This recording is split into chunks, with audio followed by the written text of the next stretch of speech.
আল্লাহ পাক ইরশাদ করেন ওয়া মা হুম বিদাররিনা বিহি মিন আহাদিন ইল্লা বিইজনিল্লাহ। মুসলমানদের জন্য আর কি দরকার হবে? তারা কখনো কারো ক্ষতি করতে পারবে না ইল্লা বিইজনিল্লাহ, আল্লাহ পাকের ইজেন হুকুম ছাড়া। আহলুল্লাহ আল্লাহওয়ালারা এই ব্যাপারে খুব কি থাকেন, মজবুত থাকে। এই কারণে কারো গীবত কারো শেকায়েত এরা করে না, কারো পিছে এরা পড়ে না। মোবাইলের দ্বারায় মেজাজের মধ্যে বিকৃতি এসে যায়, এলেমের গভীরতা আসে না, আক্ষরিক জ্ঞান আসে, তাত্ত্বিক জ্ঞান আসে না। সোহবতের দ্বারা তাত্ত্বিক জ্ঞান আসে। সোহবত ছাড়া অন্য সুরতে এলেম অর্জন করলে আক্ষরিক জ্ঞান আসে। কিয়ামতের পূর্বে আক্ষরিক জ্ঞানই বেড়ে যাবে, তাত্ত্বিক জ্ঞানই থাকবে না।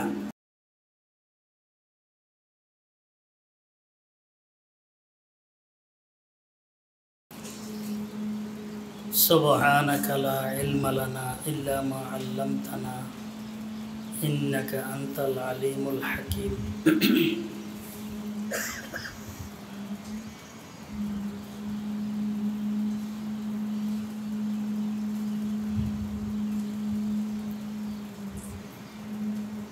বন্দার উপর দিয়ে যেই অবস্থা বিতে থাকে, আওয়াজ বাড়াই দেওয়া হবে,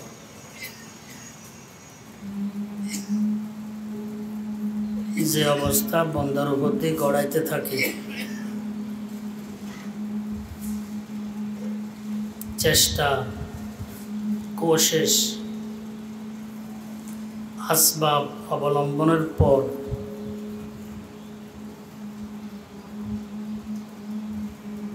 এটার উপরে রাজি থাকাটা হচ্ছে রেজা বিল কদর।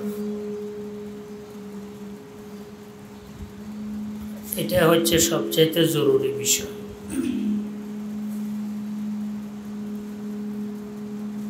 আমরা যারা দুর্বল আছি, আমাদের জন্য আসবাব অবলম্বন করা এটা মোটামুটি জরুরি।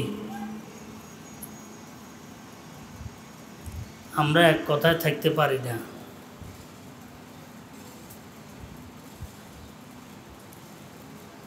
এখন এক কথা, কিছুক্ষণ পরে আরেক কথা।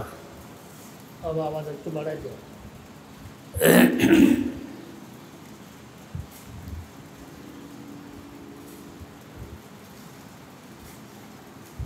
বহু সময় কেউ দুনিয়া থেকে চলে গেলে তো আমরা বলি যে বাস আল্লাহ পাকের ইচ্ছা।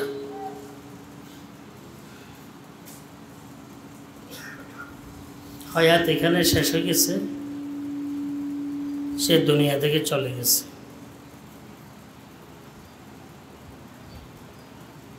এটা আমরা বলি। কিছুক্ষণ পর যখন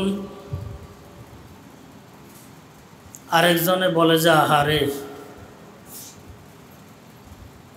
চিকিৎসা করাইতে পারে নাই, ভালো ডাক্তারের কাছে যাইতে পারে নাই, এই কারণে হয়তো মারা গেছে। টাকা থাকলে পয়সা থাকলে ভালো ডাক্তারের কাছে যদি যাইতে পারত, এই রোগের চিকিৎসা ছিল। তো আমি জেনে কিছুক্ষণ আগে বলছিলাম যে হায়াত শেষ হয়ে গেছে,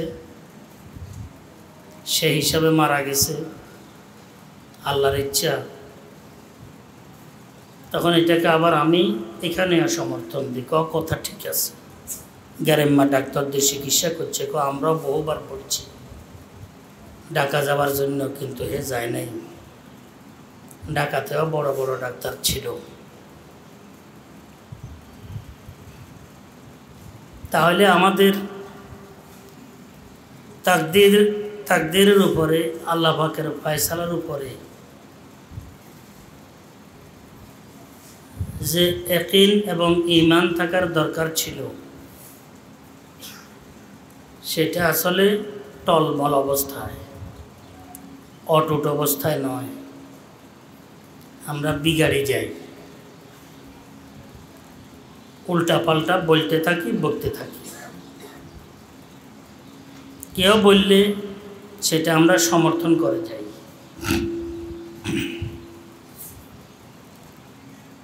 আর কেউ তো আছে আরো বড় ধরনের গীবত শিকায়ত করতে থাকে, কয় কিপটা আসিল, কিপটা টাকা খরচ করতে চায় নাই,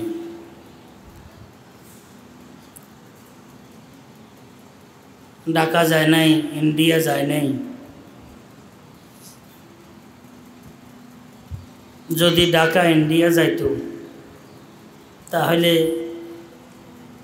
চিকিৎসা হতো তার। আবার বাংলা ভাষার শব্দ একটা আছে অকাল মৃত্যু, এটা নিয়ে আরো বড় পেরেশান। কালের মৃত্যু কোনটা, অকাল মৃত্যু কোনটা, এটা তালাশ করে পাওয়া যায় না। কোরআনে কারিমের ঘোষণা হচ্ছে ইজা জা আজালুহুম লা ইস্তাখিরুনা সাআতাও ওয়া লা ইস্তাকদিমুন। মৃত্যু অবধারিত, নির্ধারিত, আগে পরে এটা হবে না। এক মুহূর্ত আগ পর হয় না,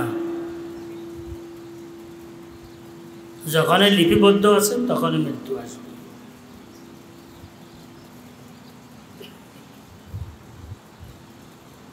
এই কারণে বলতেছিলাম আমরা খুবই দুর্বল,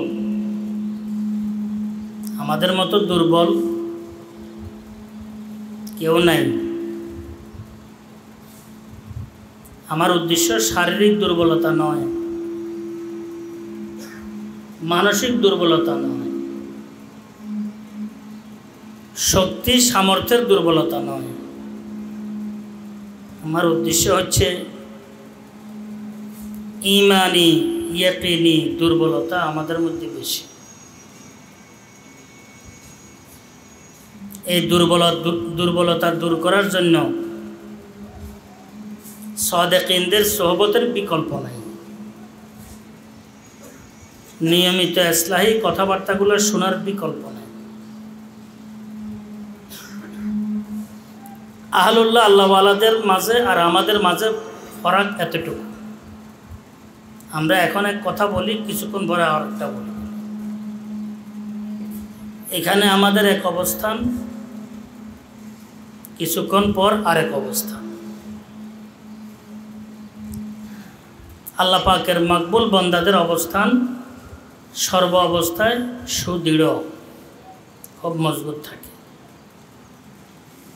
যা কিছু হইতেছে ঘটতেছে সব কিছু আল্লাহ পাকের পক্ষ থেকে, আর আমার জন্য এটা খায়ের, উত্তম।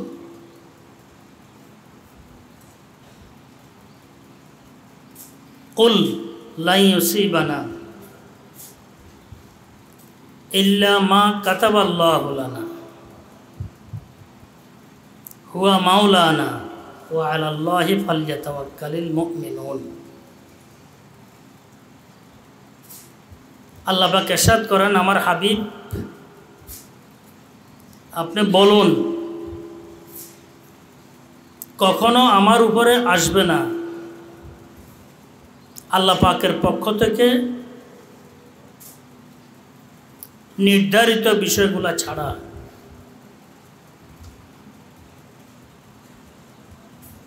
আল্লাহ পাক আমাদের মনিব, আমাদের মালিক। আল্লাহ পাকের উপরেই আল্লাহ পাকের বান্দারা তাওয়াক্কুল করা দরকার, ভরসা পোষণ করা দরকার, ভরসা পোষণ করা দরকার। এটার জন্য মেহনত করতে হয়, কদমে কদমে কদমে কদমে কদমে কদমে মেহনত করতে হয়। কি আল্লাহ পাকের ইচ্ছে ছাড়া কিচ্ছু হয় না।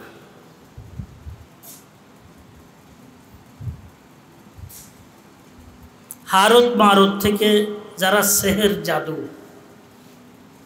শিখেছে, মা ইউফাররিকু বাইনাল মারই ওয়া যাওজি, স্বামী স্ত্রীর মধ্যে বিভক্তি সৃষ্টির জন্য। এরা বহু জোর বহু কিছু এরা দেখাইছে। আল্লাহ পাক ইরশাদ করেন, ওয়া মা হুম বিদাররিনা বিহি মিন আহাদিন ইল্লা বিইজনিল্লাহ। মুসলমানদের জন্য আর কি দরকার হবে? ওয়া মা হুম বিদাররিনা বিহি, তারা কখনো কারো ক্ষতি করতে পারবে না, ইল্লা বিইজনিল্লাহ, আল্লাহ পাকের ইজেন হুকুম ছাড়া। আহলুল্লাহ আল্লাহওয়ালারা এই ব্যাপারে খুব কি থাকেন, মজবুত থাকে। এই কারণে কারো গীবত কারো শেকায়েত এরা করে না, কারো পিছে এরা পড়ে না যে অমুকের এটা করতে হবে, অমুককে এটা করতে হবে, অমুক আমার পিছনে লাগছে, এই করছে এই করছে। কিছু কাল্পনিক বিষয় থাকে, বাস্তবিক বিষয় নয়। কিন্তু একটু উল্টাপাল্টা দেখতেই লাগে যে কি অমুকে আমার বিপরীতে ষড়যন্ত্র করতেছে, এখন অমুকের ষড়যন্ত্র প্রতিরোধের জন্য, অমুককে সাইজ করার জন্য আমাকে কি পদক্ষেপ নেওয়া দরকার? আদৌ কিছুই না,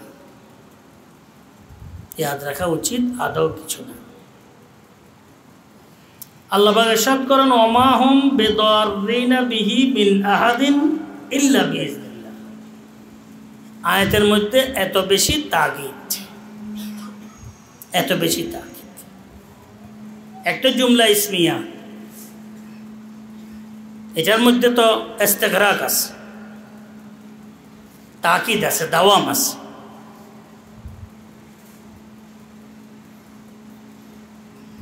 আবার বাজায়দা করছেন আল্লাহ পাক, বিদাররিনা বিহি মিন আহাদিন। মিন আহাদিন বলছেন, বিদাররিনা বাজায়দা। আমার উস্তাদে মোহতরমকে জিজ্ঞেস করা হয়েছে, কোরআনে কারিম তো মূল কিতাব, আমরা সবক পড়ছি, জিজ্ঞাসাবাদ করছি। এখন তো ওস্তাদরা ছাত্রদের থেকে কোনো এশকাল শুনে না, হড়াই যার গো। কিছু কিছু ওস্তাদ আছে ওয়াজ করে, ওয়াজের টোনে হড়াই চলে যাচ্ছে, খতিয়ে খতিয়ে ধরে ধরে ছাত্রদেরকে দেওয়ার মতো চিন্তা ভাবনা ওস্তাদদের সাধারণত নাই। টানি টানি ইউসুফ জুলেখার ষোলকের মতো কিতাব হড়াই চলে যেতে আছে। আচ্ছা, তো ছাত্ররা কি পাবে? ছাত্রদেরকে কি দিতে পারবে?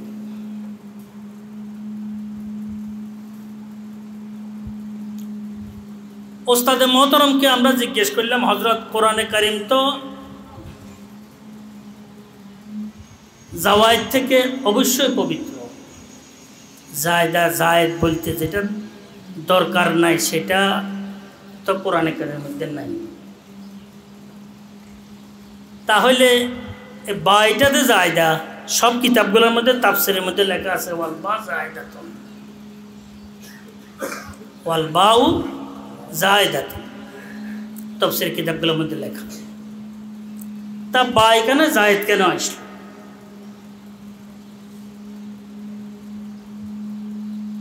ওস্তাদে মোহতরম তো খুব মোতালা করতেন, এখন ওস্তাদরা তো মোতালা করে না, মোবাইল চালায়। মোবাইলের দ্বারায় মেজাজের মধ্যে বিকৃতি এসে যায়, এলেমের গভীরতা আসে না, আক্ষরিক জ্ঞান আসে, তাত্ত্বিক জ্ঞান আসে না। সোহবতের দ্বারা তাত্ত্বিক জ্ঞান আসে, সোহবত ছাড়া অন্য সুরতে এলেম অর্জন করলে আক্ষরিক জ্ঞান আসে। কিয়ামতের পূর্বে আক্ষরিক জ্ঞানই বেড়ে যাবে, তাত্ত্বিক জ্ঞানই থাকবে না। ওস্তাদে মোহতরম বলছেন, জায়দা বেলা ফায়দা হইলে না, এটা কি দোষের বিষয়? এখানে তো জায়দা হইল, এটা ফায়দা আছে। ফায়দা কি? 1 হরফে কোনে কি 10 নাকি? তাহলে আমি পড়লাম ওমা হুম বিদররিনা বিহি মিন আহাদিন ইল্লা বিইজনিল্লাহ 10 নাকি পাইলাম। তো ফায়দা তো আছে, তো যে জায়দার ফায়দা নাই সেটা নাই, যে জায়দার ফায়দা আছে এটা কি আছে, কোনো অসুবিধা নাই, এই জায়দার ফায়দা আছে। এটা তো ওস্তাদে মহতরম এক জবাব দিছেন, এরপর আরেক জবাবও দিছেন।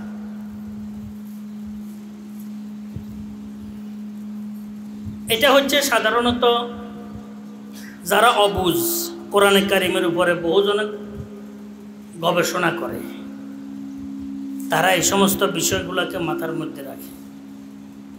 কি কোরআনে কারিমের মধ্যে জায়দা কেন আসলো, অতিরিক্ত বিষয় কেন আসলো? তো অতিরিক্ত বিষয় যদি লাভ ছাড়া হয় তাহলে এটা না ক্ষতিকর, যদি লাভের জন্য হয় তাহলে ক্ষতিকর তো হওয়ার কিছু নয়।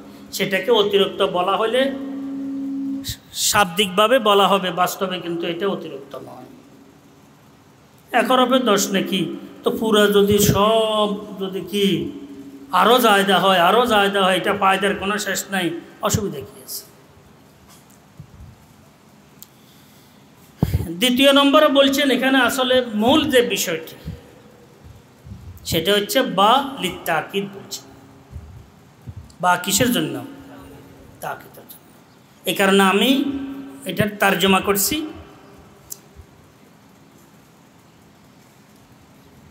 ওমা হুম বিদররিনা বিহি মিন আহাদিন, তারা কোন রকমের ক্ষতির পদক্ষেপ নিতে পারবে না কারো ব্যাপারে, ইল্লা বিইজনিল্লাহ। এখানে মুস্তাসনা, মুস্তাসনা মিনহু আরেক বড় ধরনের তার।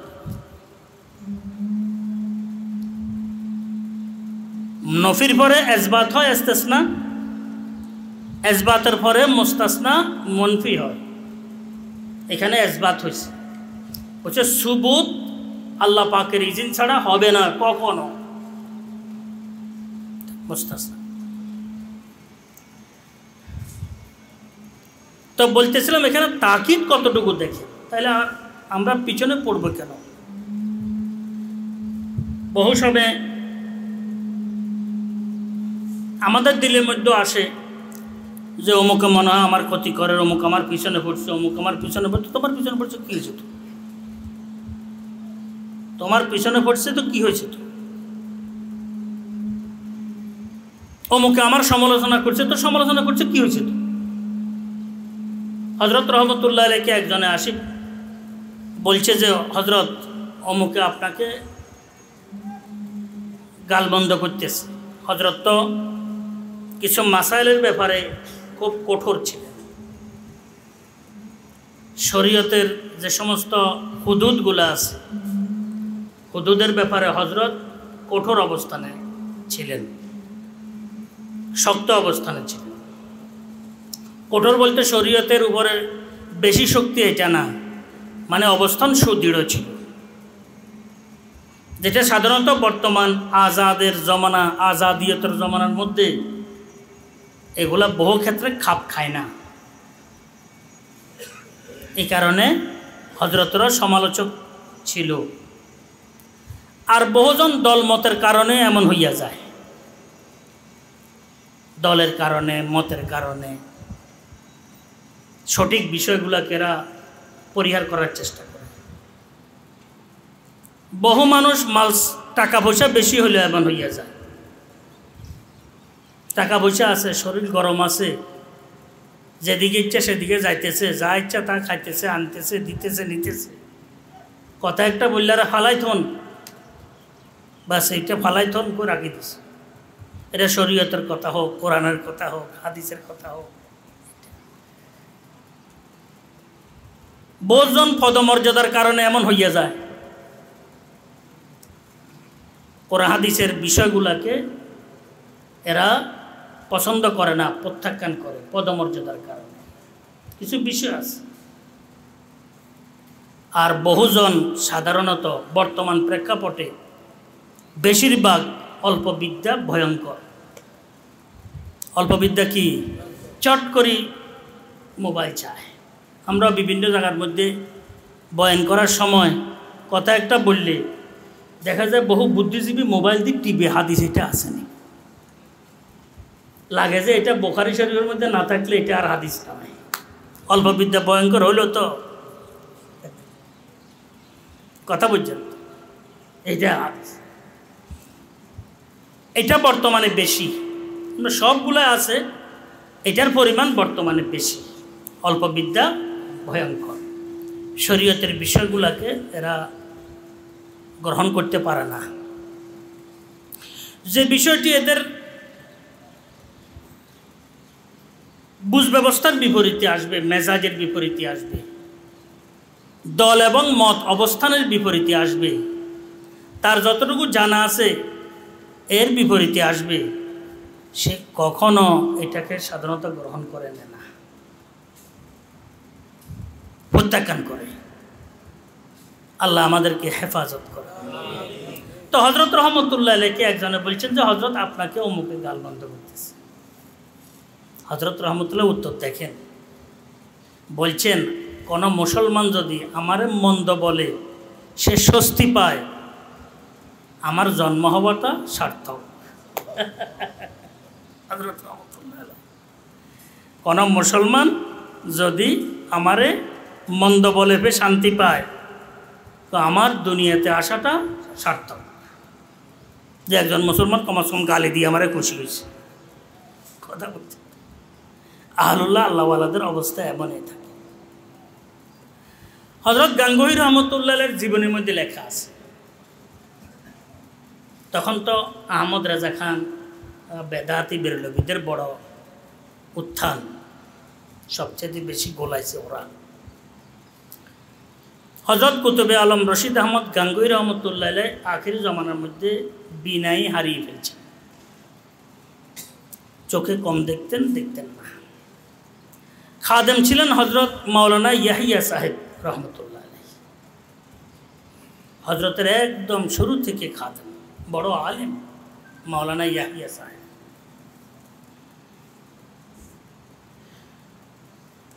তো বেদাতীদের গালি গোলজ দেয়াটা করাটা এটা তো বেদাতীদের একটা স্বভাব, এটা কিন্তু খুব লক্ষ্য রাখবেন যে মানুষগুলা আক্রমণাত্মক অবস্থানে থাকে, আগ্রাসী অবস্থানে থাকে, আছে না কিছু লোক কথাবার্তার ভিতর দিয়ে আক্রমণাত্মক, চলাফেরা অবস্থান খুব আক্রমণাত্মক।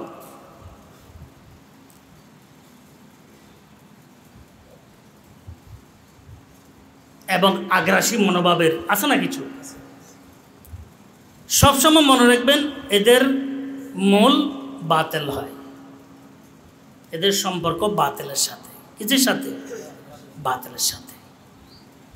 এর সম্পর্ক হয়তো শয়তানের সাথে, না শয়তানের দাদার সাথে হয়ে গেছে। শয়তানের দাদা ছিলেন তো ইবলিস, শয়তান তো বহু আছে, সবার দাদা হয়েছে কি? ইবলিস। কোনো না কোনো গলত দলের, গোত্রের মানসিকতার সাথে তার সম্পর্ক হয়ে গেছে। এই কারণে সে একবার টুপি খুলি ফেলাই দেয়, টুপি আশ্রয়, একবার হাত আশ্রয়। কি দরকার? আক্রমণাত্মক কথাবার্তা, আগ্রাসী মনোভাব নিয়ে চলা, এটা এখলাস বৈরী অবস্থান, এখলাসের বিপরীত অবস্থান। মুফতি আজম মুফতি ফয়জুল্লাহ সাহেব রহমতুল্লাহ আলাইহি, আমরা যখন গেছি এর বেশি দিন নয়, সামান্য কিছু দিনের ঘটনা, পূর্বের ঘটনা। মুফতি আজম রহমতুল্লাহ আলাইহি তো চতুর্দিকে বেদাতিরা মাইক লাগাই ওই মাহফিলের সময় পুরা রাতের 11টা হইতে 12টা হইতে শুরু করে গালি দেওয়া শুরু করে। তো হযরত রহমতুল্লাহ আলাইহি একজনে বলতেছে, হুজুর আপনার কোনো পদক্ষেপ নাই, এটা নিয়ে তো একটু চিন্তা ভাবনা করা দরকার। হযরতে বলছেন, ভাই আর বাইরে নবুজের আর বাইরা কি নবুঝের এই কারণে আর গালি দিয়ে তো বাইরা মাইকে গালি দেওয়ার দ্বারা আর তো উপকার হয় আর তো ঘুম আসে না পুরো রাত মোতালা করি আই আর এনে ফজর পর্যন্ত মাহফিল হয় এসা হইতে শুরু করি ফজর পর্যন্ত মাহফিল বুঝছেন তো পুরা রাত আমি মোতালা করি আর কোনো অসুবিধা তো না আর বাইরের গালির দ্বারা আর তো কি আর উপকার হইতেছে পুরা রাত মোতালা করি একদা সেখানে এক বলি ছিল এলাকার বলি কিন্তু মুফতি আজম রহমতুল্লাহ খুব আশেক ছিল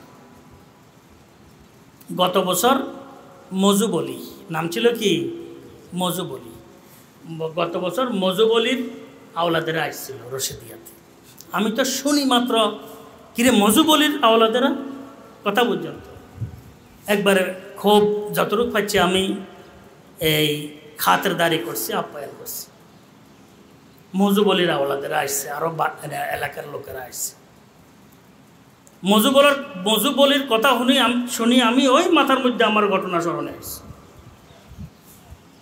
রাত্রে 12টা 12:30 একটার দিকে গালিদের মজু বলি উদিলে চলে এসছে গরমকাল মুফতি আজম রহমতুল্লাহের কাছে আশিক হুজুর অনেয়ারে অনুমতি দেন যাই আমি স্টিচি সব ফলাই ফেলাই দিচ্ছি এতের লগে 2 4 10 25 জনের পারা না কথা বলে আল্লাহ পাকে বহুত জনের বল দিছে শক্তি দিছে বহুত জন এটাকে অপব্যবহার করে সামর্থ্য দিছে ভালো ব্যবহার করে এলেম দিছে ভালো ব্যবহার না অপব্যবহার করে বলির কথা শুনছি এত আমার আরেক স্মরণে ঘটনা পড়ছে আমরা পূর্ব দিকের পুরান বাড়ির লগে ফাটোয়ারি বাড়ির এক বলিয়া ছিল বলির নাম ছিল কালা বলি বক্সিং খেলত বক্সার কয় মনে হয় বক্সিং খেলত খুব সরকারি এবার আর্মি আমরা দেখছি আমাদের পুরা দেখাশোনার ভিতরে তো আমরা বাড়িতে আসছি একবার বল দেখেন আল্লাহ পাকের সম্পদ বাড়িতে আসছে আমি আছি আমরা সবাই দাঁড়া রয়েছি ওই সময় তো ল্যাংড়া থাকতাম আমরা সাধারণ লঙ্গি থাকলে এখান থেকে কি পালে রাখছি কথা বোঝেন রাজধানী মাজধানী সব খোলা এখন তো কিন্তু এরকম নাই তো হ্যাঁ আমরা বাড়িতে আসছে আমরা দাঁড়াইছি ছেলে একটাও দাঁড়াইছে হাতের পিছিয়ে দিয়ে আঙ্গুল দিয়ে এই আঙ্গুলিটা দিয়ে এত চিৎকার করে দিছে তো আমাদের সামনের ঘটনা এটা আমার স্মরণে আছে ছুটি হয়েছে এটা ঘটনা বলার এটা উদ্দেশ্য যে বল আল্লাহ সম্পদ কিন্তু পরামর্শ করে কাজ করতে হয় কারো সহবতে থেকে কাজ করতে হয় এটার অপব্যবহার বেশি হয় এলেমও হুবহু একই এলেম আছে শরীরের গরমি আছে ব্রেনের গরমি আছে কাজ হবে না শয়তানও আছে নফসও আছে এর দ্বারা অপব্যবহার হয়ে যাবে অধিকাংশ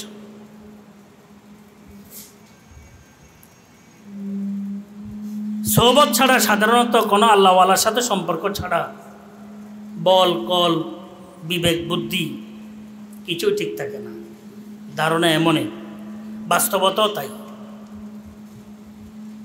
এ রাত্রে গাড়ি থেকে নামছে বাড়িতে আসতেছে ফেনীর পাশে বড় সেতু একটা আছে এটার নাম হচ্ছে বহল আমরা বড় বল কই এটারে রেল লাইনে হেরে দৌড়ছে চোরে দৌড়ছে আর্মির থেকে এখানে আসতেছে টাকা আছে কিছু আছে এতটুকু বাড়িতে না হ্যাঁ হ্যাঁ আমরা বাড়ির থেকে দেখছি তো হেরে চোরে দৌড়ছে কি আছে দে তোরা কজন আছো আয় তো একবার আরো তারা 7 জন আসছে 7 জন আসে একটা লাথি মারছে আর মনে হয় বিশাল দূরে যায় হচ্ছে আরেকটারে এদিকে মারছে আরেকটারে হাত দিয়ে এমনি মারি দিচ্ছে আর হাতে গেছে উড়ি আরেকটারে কান্দে করিলে চলে গেছে এখানে এই নিজের গাড়ি বক্সা তো আছে এটারে কান্দে করে লইয়া আসে এখানে আমরা কালীদরের মধ্যে বড় বিচারক ছিল বরদা বাবু, তখন হিন্দু। রাচ্চা কাকি কত বরদা বরদা বাবু কিসে এতের বিচার করেন এতে, আরে 7 জনের 3 জনের ফালা দিয়ে চলিয়েছি, এতের লই আনছি, এতের বিচার করে। শক্তি কাকে বলে? মজুবলির কথা বলতেছিলাম।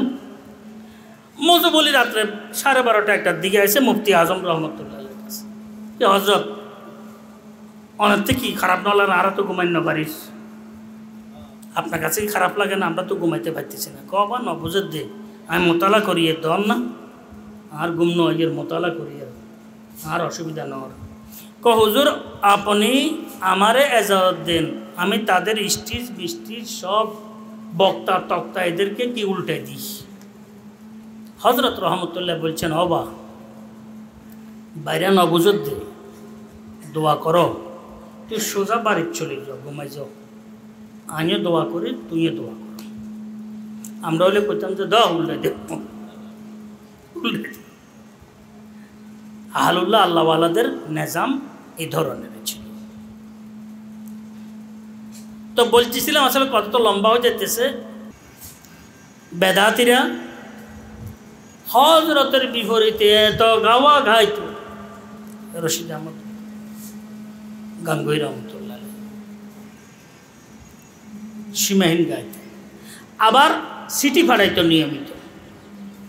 তো হজরত খাদেম ইয়াহিয়া সাহেবকে জিজ্ঞেস, অবা মোলো ইয়াহিয়া कोई खत आया है देखो, कौन सिटी ऐसे देखो। को हजरत सिटी तो ऐसे को उसको पढ़ो। को हजरत मैं नहीं पढ़ सकता, मैं पढ़ते पारबो ना। क्यों? तो इतने गाली उसमें भरा हुआ है, वो पढ़ नहीं सकता। को पढ़ो, कोई नसीहत की बात हो, मैं उसको कबूल कर लो। क्या बोलते सर? हजरत कुतुब आलम रशीद अहमद गंगोही रहमतुल्लाह अलैहि कथा बोलते, पढ़ो पढ़ो, गालिও पढ़ो, যদি নসিহতের কোনো কথা থাকে আমি এটা গ্রহণ করি। মৃত্যু পর্যন্ত ইসলাহি ফিকির নিয়ে থাকা এটা হচ্ছে সবচেয়ে জরুরি বিষয়। কিন্তু আমরা তো দুর্বল, আমরা তো পারি না।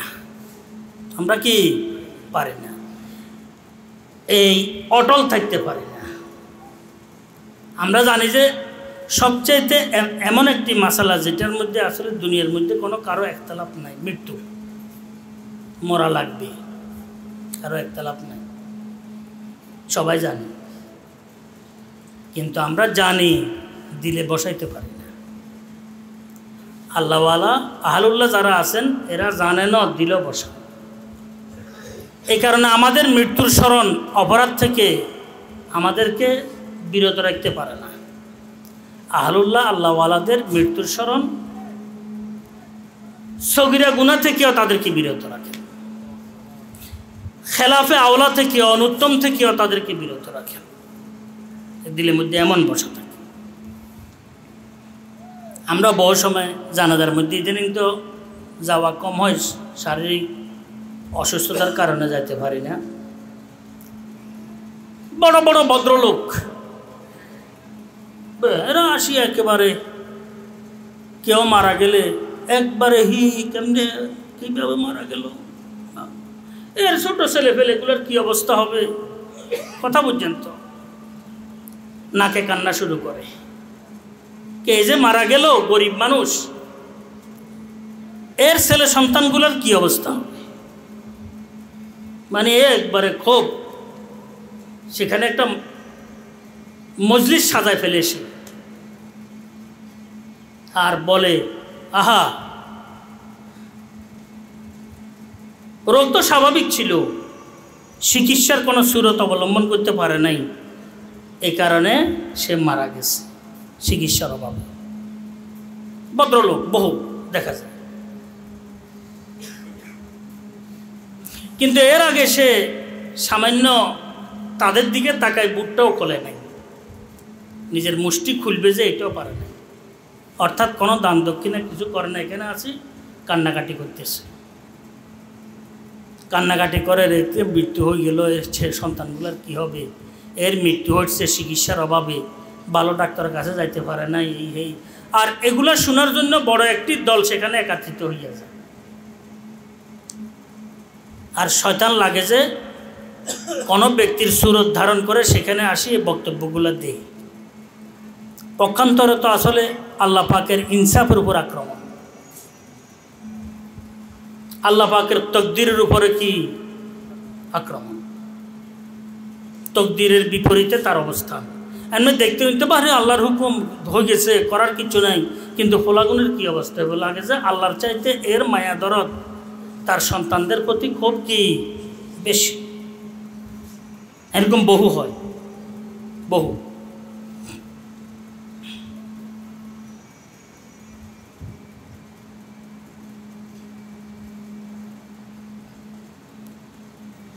এত চলে গেছে যে আসলে সন্তানগুলোর কি অবস্থা হবে, সন্তানগুলোর জন্য কাঁদতে কাঁদতে চলে গেছে, কিন্তু আর কোনো টাকা পয়সা তাদের সাহায্য সহানুভূতি এর দিলের মধ্যে আর নাই।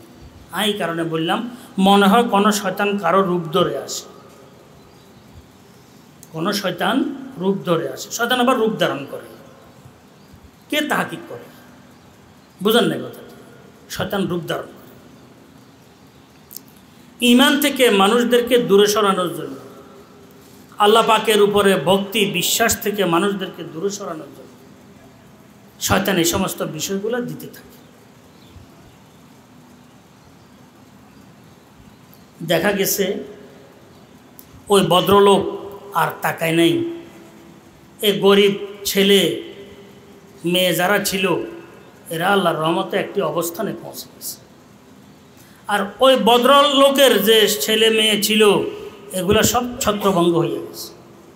এরকম বহু আছে, এরকম কি আছে, বহু আছে।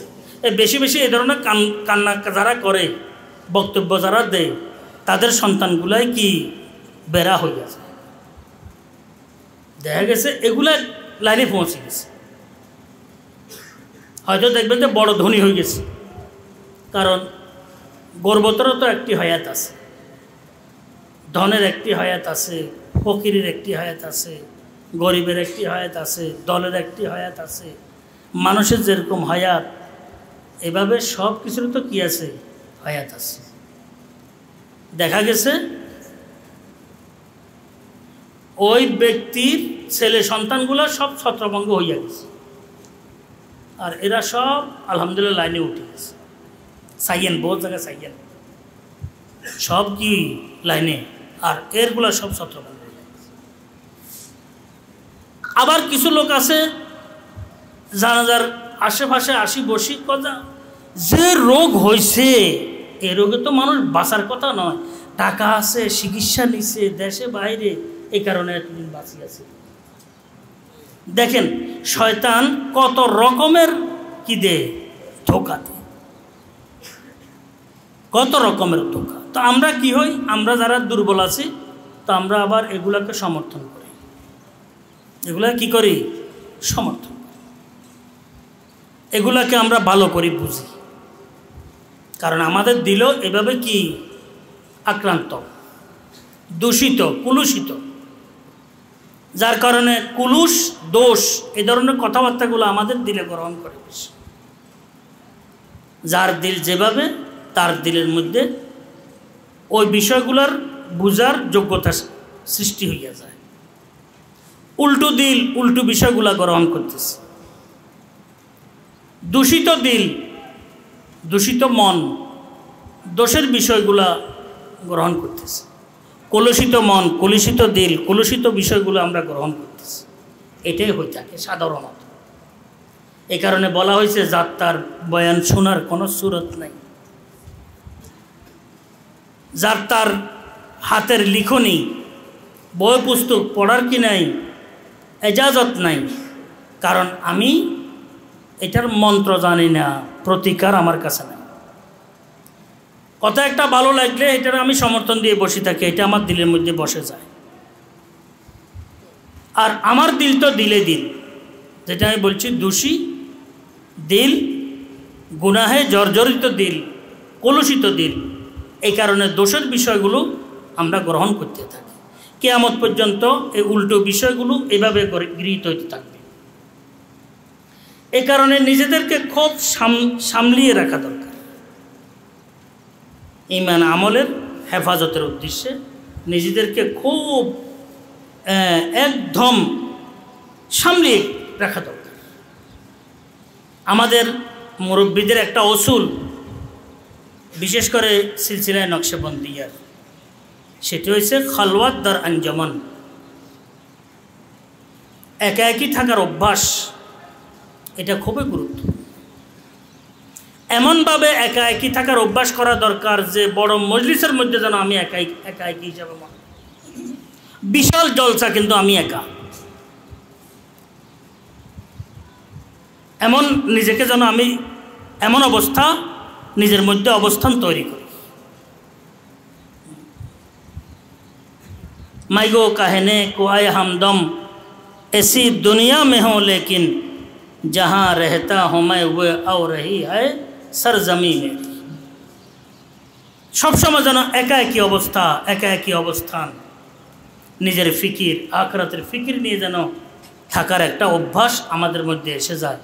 এখন ওই সময় নাই যে 10 দিক গিয়ে আমি নিজেকে রাখতে পারবো, সামলাইতে পারবো, এমন সময় নাই।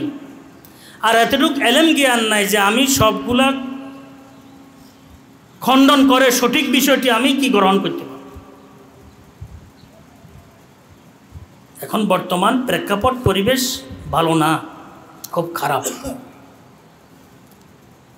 এই কারণে বলতেছিলাম যে আমরা যারা আছি, আমরা আসবাব অবলম্বন করতে আমরা বাধ্য। কারণ আসবাব অবলম্বন যদি আমরা না করি, কোনো একটা তকদিরের ফয়সালা হইয়া গেল, তখন আমাকে দিলের মধ্যে বারবার এটা কষ্ট দিবে, আহারে যদি চিকিৎসা করতাম, আহারে যদি এটা খাওয়াইতাম, আহারে যদি অমুকের কাছে যাইতাম, মনে হয় আর ছেলেটা ঠিক থাকতো, আমি ভালো থাকতাম। এটাই হয়। হ্যাঁ, আসবাব অবলম্বন করার পর তখন যেটা ফয়সালা হবে এটা হচ্ছে তাকদীর, এটার উপরে ভরসা পোষণ করা, রেজাবিল কজা। এটা আমরা দুর্বল যারা। ঘটনা স্মরণে আসছে হযরত হুজ্জতুল ইসলাম কাসেম নানতবী রহমতুল্লাহ। আমাদের আকাবেরদের অবস্থা, আমাদের আকাবেরদের অবস্থান, এটা আসলে কল্পনার বাহিরের বিষয়। হুজ্জতুল ইসলাম কাসেম নানতবী, ওনাকে হুজ্জতুল ইসলাম বলা হয়। ইসলাম যে হক, এই ধরনের একটি লোক ইসলাম ধর্মের উপরে থাকাটা ইসলাম হক হওয়ার প্রমাণ, বড় দলিল, বড় দলিল। হুজ্জত মানে বড় দলিল, বড় প্রমাণ। হুজ্জতুল ইসলাম কাসেম নানতবী রহমতুল্লাহ আলাইহি নিজের শেখের কাছে লিখছেন, হজরত আমি চাইতেছিলাম অমুক আসবাবটি বাদ দেয়া, আপনার ইজাজত। একটি আসবাব ধরেন, হয়তো মাসে যে টাকাগুলো আমি অর্জন করি, সামান্য কিছু হাদিয়া তোপা পাই, এগুলা বাদ দেয়া, না নেয়া। সাইয়্যিদুত তয়বা হাজি আমদাদুল্লাহ মুহাজিরে মাক্কি রহমতুল্লাহ লিখছেন, বলছেন, ও বা বাদ দিও না, এগুলা নিতে থাকো। কারণ তোমার জিজ্ঞেস করাটা এটা প্রমাণ তুমি এখনো দুর্বল অবস্থানে আছো। যদি তুমি শক্ত অবস্থানে থাকতে, তাহলে তুমি আমাকে জিজ্ঞেস করা লাগতো, অবস্থা আমার কাছে চলে আসতো। আর দুর্বলদের জন্য আসবাব গ্রহণ করা অতীব কি জরুরি। কোথায় হাত দিছে দেখেন, কোথায় হাত দিছে। এখনো তোমার সময় আসে নাই, হয় নাই। এটা প্রমাণ হচ্ছে তুমি আমাকে জিজ্ঞেস করতেছো, আমার থেকে পরামর্শ চাইতেছো। যখন তুমি স্বনির্ভর হয়ে যাবে, তো আমার কাছে আর পরামর্শ চাইবে না, নিজে কি কাজ করতে আরম্ভ করবে। আমার কাছে তখন হাল এসে যাবে। কি এসে যাবে? হাল এসে যাবে। এখনো তুমি দুর্বল। কাকে বলতেছে?